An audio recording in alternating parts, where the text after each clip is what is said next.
Olá, seja bem-vindo à aula de Meteorologia, a aula número 5. Estamos chegando no final, tem apenas 6 aulas de Meteorologia. É um prazer fazer aula de Meteorologia, muito gostoso essa matéria. Ou seja, gravar esse vídeo aqui é um prazer, muito fácil. Vamos lá, agora vamos falar de vento, tá? Vamos para o modo inglês. Motion in the atmosphere. Winds. What a nice picture, huh? Wind. The term wind refers to the flow of air over the Earth's surface. Nice. This flow is almost completely horizontal, with only about a thousandth of the total flow being vertical. The direction of the wind is measured using a wind vane and the speed with an anemometer. Wind direction is the direction from which the wind is blowing and is expressed in degrees, measured clockwise from the true north. The 80s is magnetic north because it's a very small parcel of the Earth, so you're pretty much connected to the little space where the airports say little space compared to the Earth. Wind is expressed in knots. We all know that. Variation in the surface wind. Surface wind is never constant. Its direction and speed will vary for a variety of reasons. Change in direction.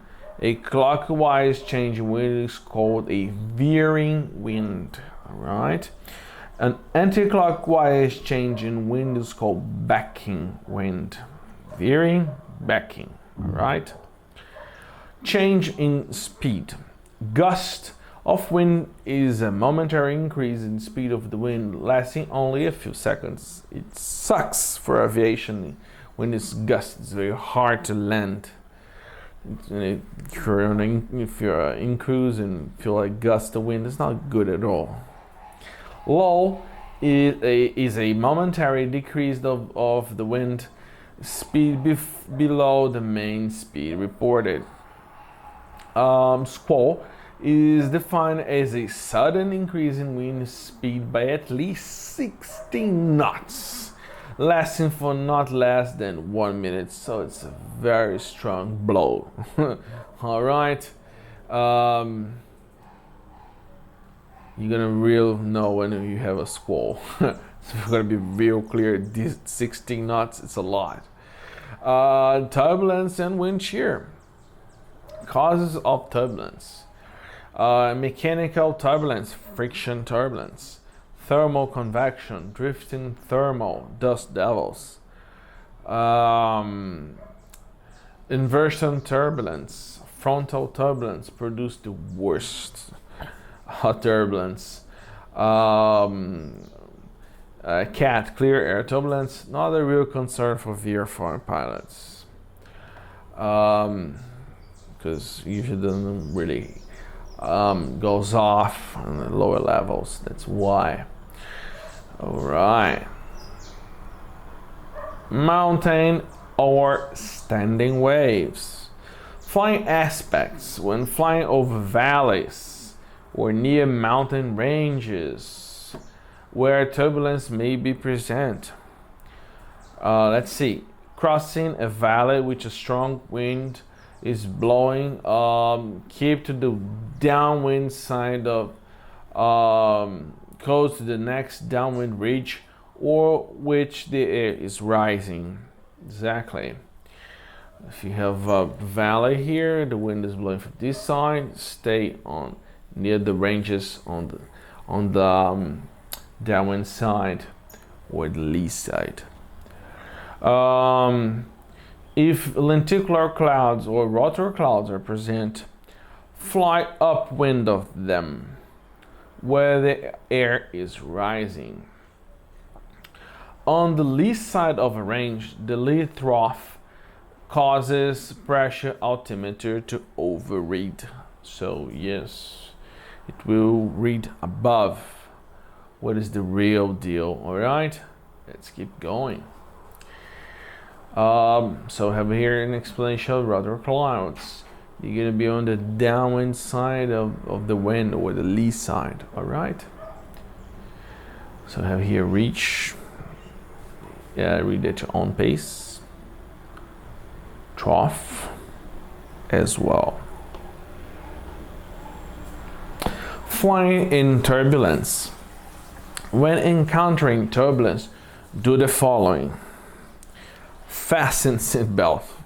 Yes, pretty basic, but you gotta do that. Hold the level of flight using aileron movement, but very gentle on the elevator to avoid overstress in the airframe through large changes in angle of attack and lift produced.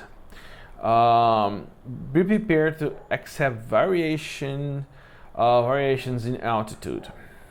Yep, you will vary the altitude. It's hard to maintain the altitude with a lot of turbulence. The airspeed indicator will fluctuate.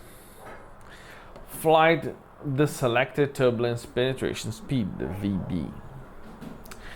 You may encounter motion sickness. Blah.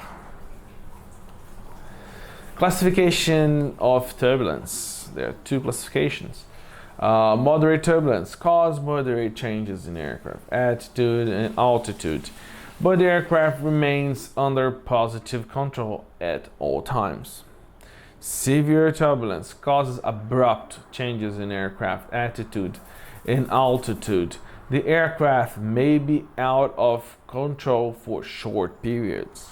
Ooh. Oh boy, not good. Wind shear is a sudden change in wind speed or direction within a short distance in the atmosphere.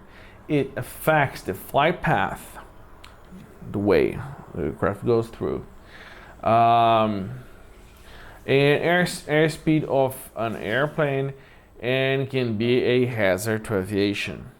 Wind shear can be present at any level in the atmosphere and can exist in both a horizontal and vertical direction. So yes, I even showed that picture before.